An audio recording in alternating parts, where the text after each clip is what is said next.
Welcome to my channel. இப்போ நம்ம யாரை பற்றி பேச போகிறோன்னா, சரண்யா வருஷாங்கிற யூடியூப் சேனல் வச்சுக்கிற ஒரு பெண்ணு. அந்த பெண்ணு எது நடந்தாலும் இடியே இடிஞ்சாலும் வலைதளத்தில் வீடியோ போட்டு வருமானம் பார்க்குறாங்க. ஏன் நான் உங்களை பற்றி சொல்கிறோன்னா, இந்த பொண்ணுக்கு வருஷாங்கிற ஒரு குழந்தை இருக்குது. அந்த குழந்தைக்கு கையுடைஞ்சிருக்குது. நேற்று பார்த்தீங்கன்னா அந்த குழந்தையவே ஒரு பஸ்ஸில் படுக்க வச்சுட்டு இந்த பொண்ணு வீடியோ போட்டு போயிட்டுருக்குது.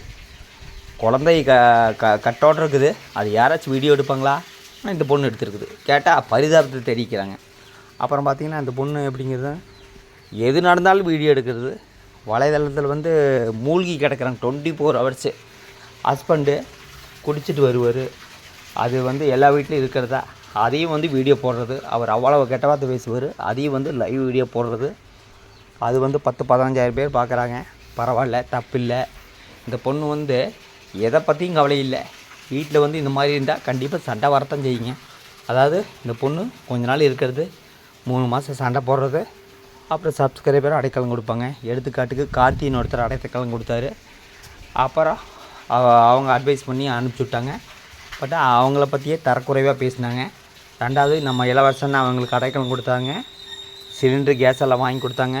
அந்த அண்ணனுக்கு பெரிய மனசு. அப்புறம் பார்த்திங்கன்னா அந்த அண்ணனை பற்றியே ரொம்ப தரக்குறைவாக பேசினாங்க. இவங்க வீட்டுக்காரும் பேசி வச்சு தான் வீடியோ போட்டாங்க. அப்புறம் அவங்க வீட்டுக்கார் அதி புத்திசாலி.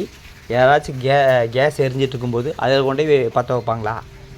ஆனால் அந்த பொண்ணு அதையும் வீடியோ போட்டிருக்குது. கேட்டால் நான் பண்ணலை, எங்கள் வீட்டுக்காரர் தான் பண்ண அப்படிங்கனால. ஏன்னா வீடியோ எடுத்தது யாரோட கையும் தெரியல. இந்த பொண்ணு அந்த பிஞ்சு குழந்தையோட நினச்சாதான் பாவம். கேட்டால் நான் பண்ணுறது சரியா ஃப்ரெண்ட்ஸ், நான் ஆம்பளையெல்லாம் வாழ முடியுமா அப்படின்னு தத்துவமெல்லாம் பேசுது. இந்த பொண்ணு ஒரு யுக்தி படைச்சி வச்சுருக்குது. அது என்னென்னா, பரிதாபத்தை தேடிட்டு ஏதோ ஒரு சப்ஸ்கிரைபர் நம்மளுக்கு அடைக்கலம் கொடுப்பாங்க. அவங்க வீட்டில் போய் 3 மாதம் இருக்கலாம், அதுக்கப்புறம் நம்ம வீட்டுக்கு போகலாம், அதுக்கப்புறம் மறுபடியும் சண்டை பிடிச்சிட்டு இன்னொரு சப்ஸ்கிரைபர் நம்மளுக்கு அடைக்கலம் கொடுப்பாங்க அப்படிங்கிறாங்க. உண்மையிலுமே அந்த பிஞ்சு குழந்தை ரொம்ப ரொம்ப பாவம். எத்தனையோ பேருக்கு குழந்தை இல்லாமல் இருக்குது. ஆனால் இந்த மாதிரி ஒரு பெண்ணுக்கு அந்த குழந்தை பிறந்து அந்த குழந்தை படாத பாடு பட்டுக்குது. சப்ஸ்கிரைபர் தான் யோசிக்கணும். சப்ஸ்கிரைபர் தயவுசெய்து இந்த பெண்ணுக்கு அடைக்கலம் கொடுக்கறது தவிர்த்துருங்க. ஏன் நான் இது சொல்கிறேன்னா, எல்லா வீட்லேயும் கண்டிப்பாக பிரச்சனை வரும். நீங்கள் சம்மந்தமே யாரே என்னன்னே தெரியாத ஒருத்தர் கொட்டிகிட்டு இது பண்ணுறீங்க.